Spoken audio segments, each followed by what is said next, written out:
I noticed it before I had words for it. That's the part that matters. Nothing specific happened. No clear sign, no moment I could point to and say, this is it. It was just a feeling, a quiet one, something that settled into the background and stayed there. I remember telling myself it was nothing, that feelings don't always mean something, that not every discomfort deserves attention. Those thoughts came easily. They were familiar. I had learned how to live around unease without naming it. So when that feeling showed up, I treated it the same way. I adjusted. I ignored it gently. And I stayed. At the time, staying didn't feel like a decision. It felt like patience, like giving things time to settle. I told myself that leaving would have been dramatic, that acting on a feeling without proof would have felt irresponsible. So I waited. And in that waiting, something began to take shape. Unease doesn't arrive with instructions. It doesn't tell you what to do. It just sits there, asking to be noticed. And noticing it feels inconvenient, especially when nothing else is clearly wrong. I had reasons to stay, practical ones, reasonable ones. Everything looked fine on the surface. Conversations were normal, days passed without incident. No one was upset. That made the feeling harder to trust. I remember thinking that leaving because of a feeling would have required explaining something I didn't understand myself. How do you explain discomfort without evidence? How do you justify a decision based on something invisible? So I told myself I was being mature by staying, that patience was the responsible choice. But patience can sometimes be a way of postponing clarity. I didn't realize that yet. I thought I was waiting for the feeling to pass. I didn't consider that it might be waiting for me to listen. I didn't ignore the feeling all at once. I explained it away in pieces. At first, I treated it like background noise, something that would fade once I got used to it. That's what we're taught to do with discomfort. Assume it's temporary. I told myself I was tired, that stress changes how things feel, that unfamiliar situations always come with a little friction. Those explanations lined up neatly. They sounded reasonable. I remember paying attention to everything except the feeling itself. I watched conversations for signs that something was wrong. I listened for changes in tone. Everything sounded normal. Normal can be persuasive. It convinces you that your internal signals are exaggerations. So I kept adjusting. If the feeling surfaced, I softened my response to it. I distracted myself. I found reasons to stay busy. Busyness has a way of quieting questions you don't want to answer. I told myself I was being practical, that acting on unease without evidence would have been impulsive. I didn't want to be impulsive. I wanted to be fair. Fair to the situation, fair to the people involved, fair to the version of myself that believed patience was a virtue. So I waited. And each day that passed without incident made waiting feel justified. The feeling didn't grow louder. It didn't need to. It stayed steady. That steadiness made it easier to dismiss. Urgency demands action. Consistency invites accommodation. I accommodated it. Over time, staying stopped feeling like a choice. It began to feel like the responsible thing to do. I noticed that shift quietly, in the way I talked about the future, in the way I planned my time. I stopped framing things as temporary, not intentionally, It just felt unnecessary to keep reminding myself that I could leave. Leaving had become hypothetical, something that belonged to a later version of me. I started thinking in terms of managing the feeling rather than addressing it. I adjusted routines. I lowered expectations. I told myself that comfort isn't always immediate. That thought carried weight. Comfort, after all, is something we're told to earn. I didn't want to give up too early. I didn't want to misread something subtle. So I stayed. And staying required me to reinterpret the feeling. I stopped calling it unease. I called it caution, awareness, sensitivity. Those words made it easier to live with. They made the feeling feel useful instead of alarming. But usefulness can disguise avoidance.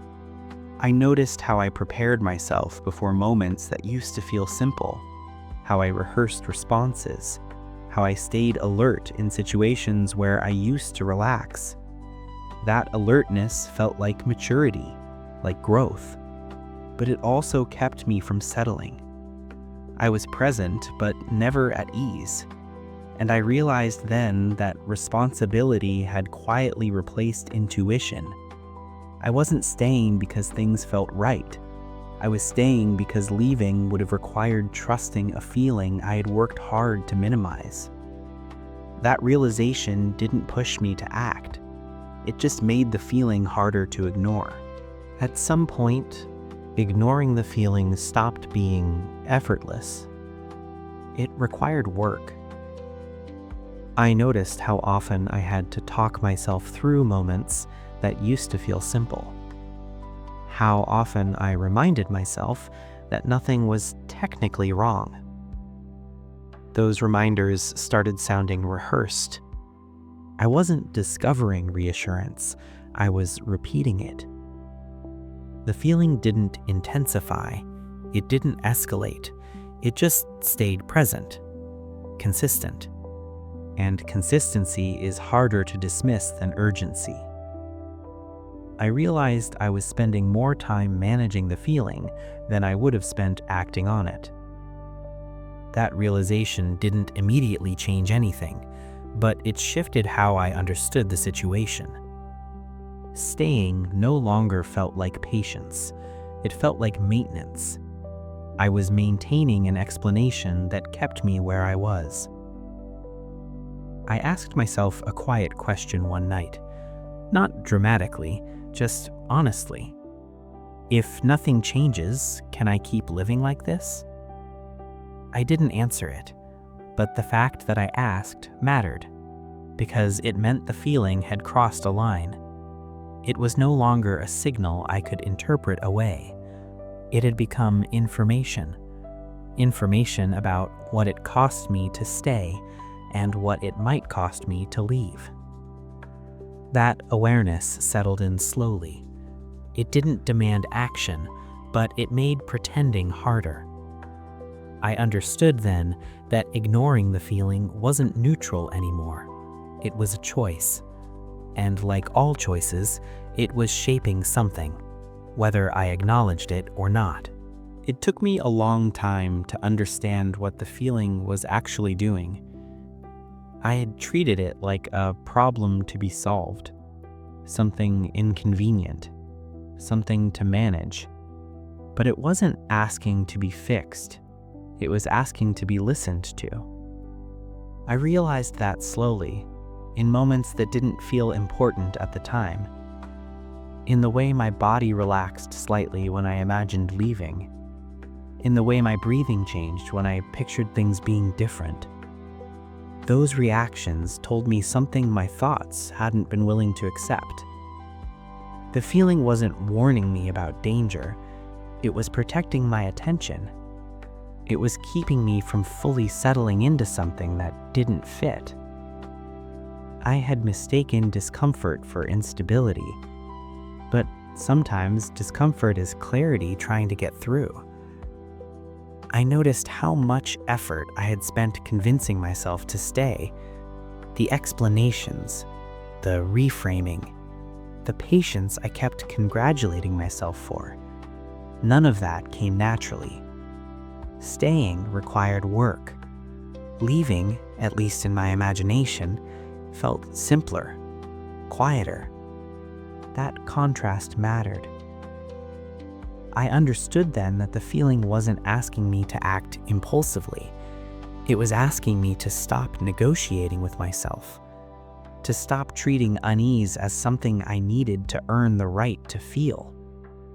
I had been waiting for certainty, for proof, but the feeling wasn't built on evidence. It was built on alignment, and alignment doesn't announce itself loudly. It just lets go of resistance when you move toward it. I didn't leave immediately after that realization. That's important to say. Understanding doesn't always lead to action right away. Sometimes it just changes how you stand in a place. After that, I stopped arguing with the feeling. I didn't try to explain it away. I let it exist without demanding it justify itself. That changed something. The pressure eased. Not because the situation improved, but because I stopped pretending I didn't know what I was feeling. Eventually, leaving became possible. Not dramatic, not rushed, just clear. I didn't wait for permission.